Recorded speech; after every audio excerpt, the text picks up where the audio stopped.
Tua palavra é lâmpada para os meus pés, Senhor. Bem-vindo, bem-vinda, feliz manifestação do Senhor na festa da Epifania. Essa festa é tão bela, requer de nós um esmero de esforços para celebrá-la à altura. Meditemos a palavra em nome do Pai, do Filho e do Espírito Santo. Amém. Evangelho de Mateus, capítulo 2, versos 1 a 12.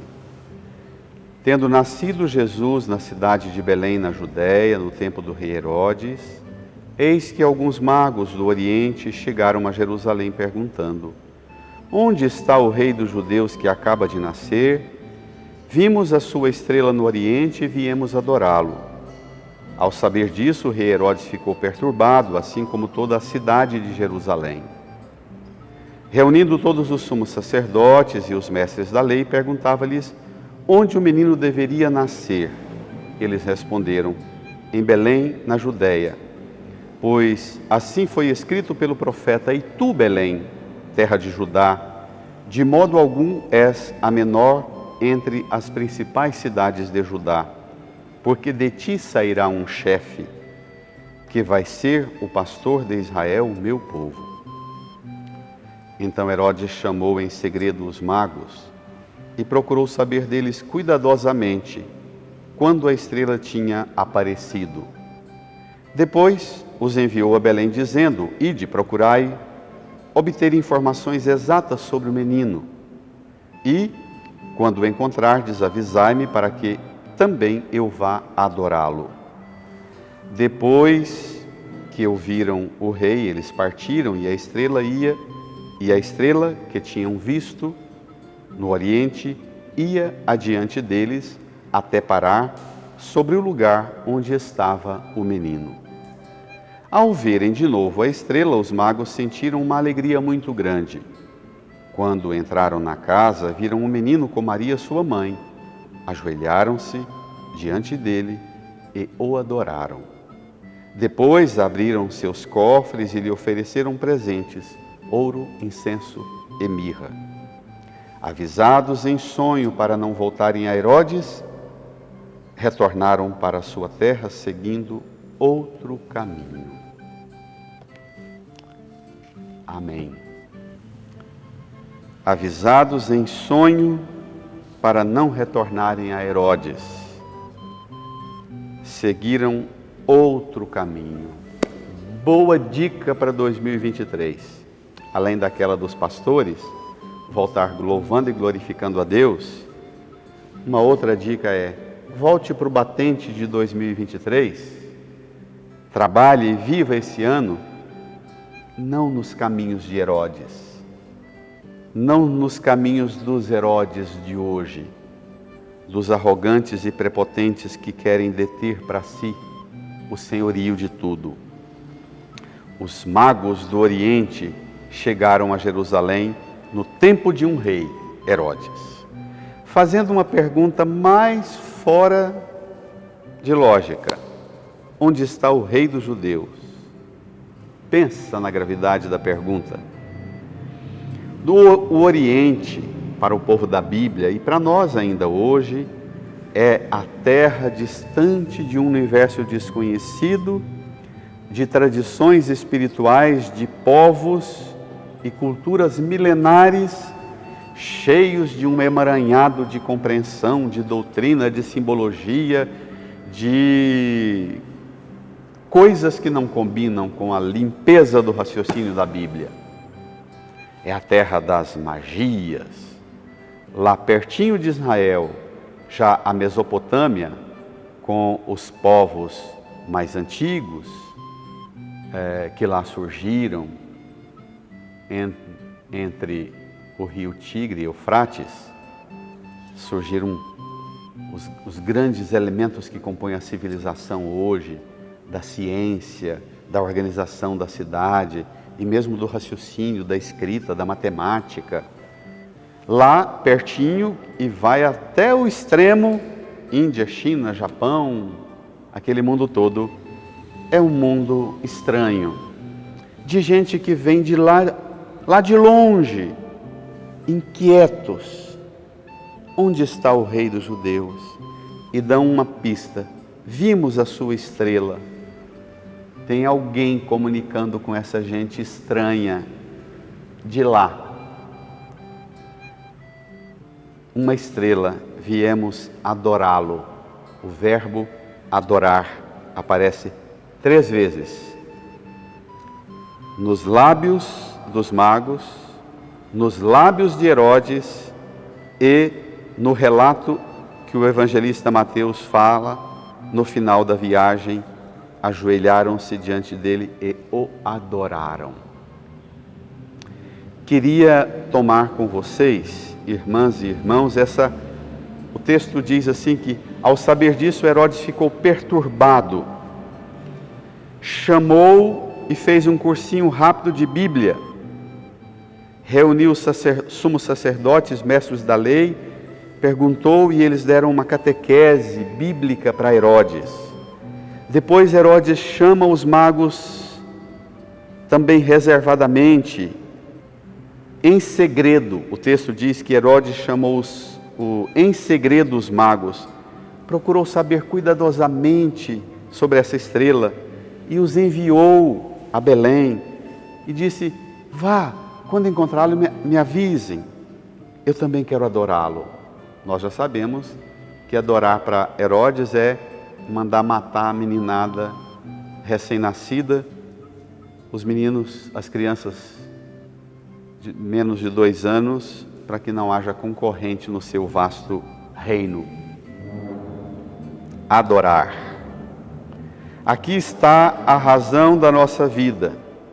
Os magos retomam o caminho, a estrela retoma também, vai adiante deles, eles ficam alegres por verem a estrela, sentem uma alegria muito grande por verem de novo a estrela, porque foram parar em caminho errado, o caminho de Herodes, e entram na casa, viram o menino com sua mãe, ajoelharam-se diante dele e o adoraram.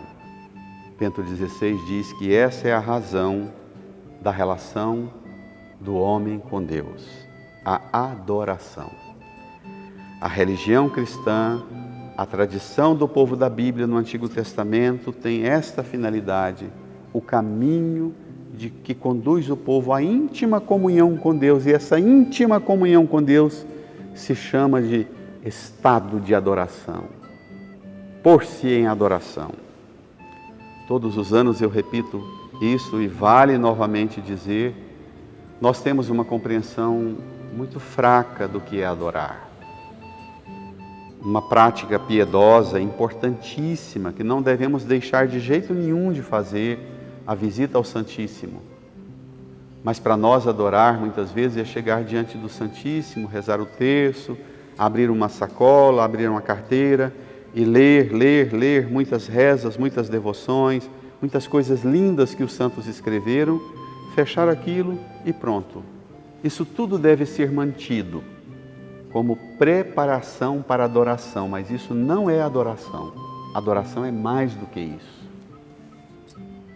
Essas práticas piedosas, rezar o terço, ler livros de piedade e de devoção, é tudo para preparar. A adoração significa uma presença que não precisa de discurso, que não precisa de texto, que não precisa de fala, que não precisa de balbuciar dos lábios, senão um sussurro suave de admiração e de encanto, de adoração, como os pastores glorificando e louvando a Deus, glorificar e louvar. Adorar. Essa é a razão do homem e da mulher, adorar a Deus.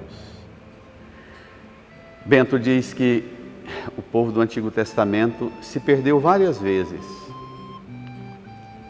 A finalidade era Deus que se põe como presença, como proximidade do povo, porque sente no povo um anseio de Deus e Deus se faz presente junto a esse povo. Mas esse povo pensou, não, esse Deus está com a gente para ajudar a gente a conquistar a terra. Vamos conquistar a terra. Bento XVI diz, conquistaram a terra e fizeram com a terra que conquistaram muita besteira. Disseram depois, não, a finalidade, Deus está perto de nós para nos libertar da opressão. Bento diz, tantas pessoas livres que fazem tantas coisas erradas com a liberdade que têm, e quanto erro cometeu o povo de Israel na liberdade que tinha. Depois vão dizer, não, Deus se fez próximo de nós para nos dar pão. Bento XVI diz, na expressão do próprio Jesus para Satanás, não só de pão vive o homem. Terra é pouco, liberdade é pouco, pão é pouco para um adorador. Não que terra, liberdade e pão não sejam importantes, mas é pouco. O adorador, e é essa a razão da nossa fé cristã, essa é a razão da vinda de Jesus. E é isso que os magos oferecem. Depois de o adorarem, abriram seus cofres e ofereceram ouro, incenso e mirra. Ouro para reconhecer em Jesus, a verdade que é a autoridade do Pai que Jesus traz. O ouro é o poder, a verdade que é o Pai que Jesus revela ao vir a esse mundo. O incenso é a vida que o Espírito Santo manifesta em Jesus que veio a esse mundo. E a mirra é a eternidade, o caminho que leva ao Pai para a eternidade que é Jesus. O ouro, o Pai é a verdade, o incenso, o Espírito Santo a vida, a mirra, Jesus, o caminho do eterno. Abramos os nossos corações e encontraremos o quê? O que está dentro do cofrezinho do nosso coração? Ouro, incenso e mirra? Ou, como na oração de hoje, a igreja não mais vos oferece ouro, incenso e mirra, mas o pão e o vinho, que são os dons nos quais o próprio Jesus na cruz se faz presente. Hoje, presépio e cruz se tornam uma realidade só, para dizer para mim e para você que a mirra é o eterno, que na cruz Jesus garante para nós. Na sua morte, no seu sofrimento, no seu sangue, Ele garante o caminho da eternidade para nós. Ofereçamos, mas também acolhamos a oferta que os magos nos fazem. Os magos também nos oferecem o Pai, nos oferecem o Espírito Santo, nos oferecem Jesus, no ouro, incenso e mirra, dizendo para nós, esse é o caminho, vocês têm tudo. Nós viemos do Oriente e encontramos o que vocês têm, e vocês têm tudo, e nós temos tudo. Adoremos! Mais que terra, mais que liberdade, mais que pão, adoremos. Um ano de 2023 de adoradores e adoradoras que o Pai procura. Boa semana.